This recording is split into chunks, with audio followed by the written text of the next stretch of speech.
شما هم حتما این تیترهای پر سر و صدا رو دیدید. ولی داستان اصلی پیشرفت هوش مصنوعی توی امتیازها نیست، بلکه توی روش تست کردنشونه. برای اینکه واقعا بفهمیم یه مدل چقدر کارش درسته، باید بدونیم دقیقاً دارن چی رو اندازه میگیرن.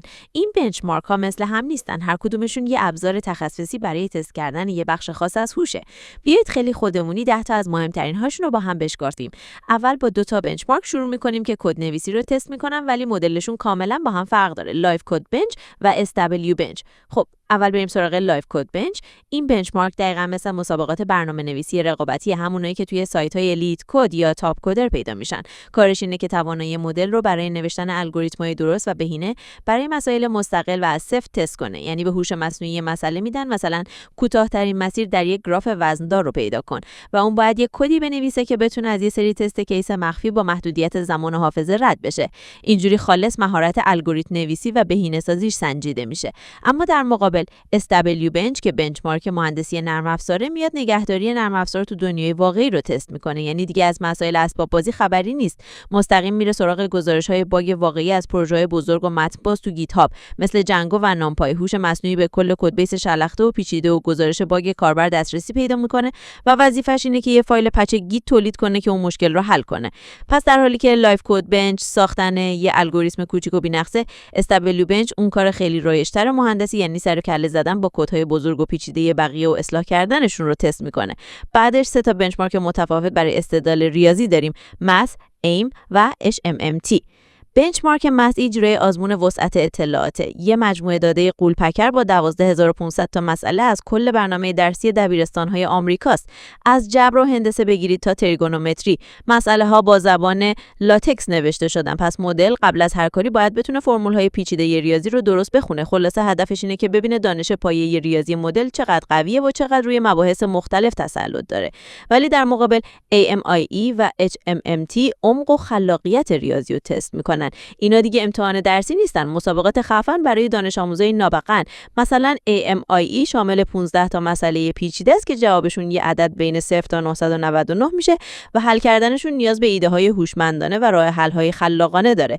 HMMT هم تو همین هوا و حواس، ولی تیمی و سخت‌تره. این بنچمارک‌ها نمیخوان ببینن مدل ریاضی بلده یا نه، میخوان ببینن آیا میتونه مثل یک ریاضیدان واقعی با یه چالش جدید روبرو بشه و استدلال کنه.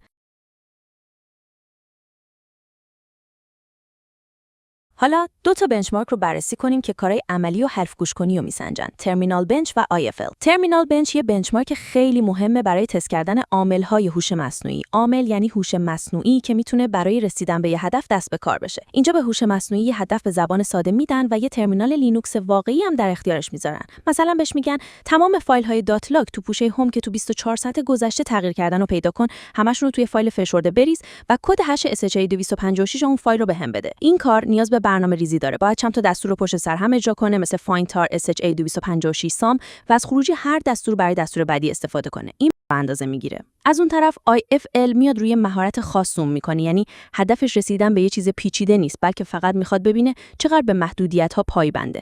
حدود 500 تا دستور مختلف داره با کلی قانون مثبت و منفی. مثلا بهش میگه یه خلاصه از این مقاله بنویس، ولی حق نداری از هیچ کلمه‌ای که حرف الف داره استفاده کنی و حتما باید خلاصه دقیقاً 4 جمله باشه. این یه تست خیلی مهمه برای ایمنی هوش مصنوعی. آیا میشه دقیق کنترلش کرد یا کار خودشو میکنه و بعضی دستورا رو نادیده میگیره؟ این یه معیار برای قابل اعتماد بودن، نه فقط توانایی. و در آخر 3 تا بنچمارک جنبه‌های مختلف دانش و استدلال رو تست میکنن: زبرالاجیک، GPQA و MMLU. زبرالاجیک کارش سنجش استدلال منطقی و نمادین، از معماهای منطقی استفاده میکنه، مثل همون معمای معروف زبرا که باید با چند تا سرنخ یه نتیجه گیری منطقی بکنی. نکته مهمش اینه که مسائل هیچ نیازی به اطلاعات عمومی ندارن و کاملا مستقلن.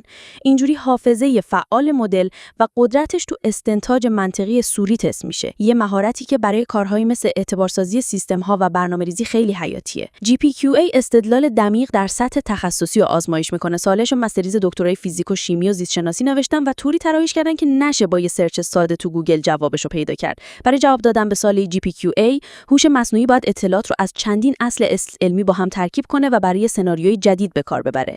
این تست مستقیما توانایی مدل رو برای استدلال بر اساس اصول اولیه رو میسنجه، نه فقط بازیابی اطلاعات حفظ شده. و در نهایت MMLU که آزمون نهایی برای سنجش دانش عمومی و گسترده یه مدله. این بنچمارک 10 تا 1000 سال چند گزینه‌ای از 57 تا موضوع مختلف داره، از سالهای آزمون وکالت بگی تا آزمون ورودی پزشکی و غیره. نمره بالا تو MMLU یعنی مدل تونسته با موفقیت حجم عظیمی از دانش انسانی رو از رشته‌های مختلف جذب کنه و بتونه به درستی ازش استفاده کنه. این جامع‌ترین معیار برای سنجش دانش تئوریک یا همون سواد کتابی یه مدله. خلاصه کلام، این بنچمارک‌ها رو نمیشه جای هم استفاده کرد. نمره بالا تو لایف کد بنچ به این معنی نیست که مدل تو SWE بنچ هم کارش درسته. بلد بودن کل کتابه ریاضی خلاقیت لازم برای حل مسائل AME رو تضمین نمی‌کنه. هر کدوم از این تستا یه سیگنال مهم و متفاوت به ما میدن. فهمیدن این تفاوت‌ها اولین قدمه برای اینکه از هیاهوی بازاریابی رد بشیم و بتونیم به شکل حرفه‌ای قابلیت‌های واقعی هوش مصنوعی رو تحلیل کنیم. مرسی که این ویدیو رو دیدین. اگر دوست داشتین کانال ما رو سابسکرایب کنین. مدرسه رویکرد نوین برای یادگیری تکنولوژی.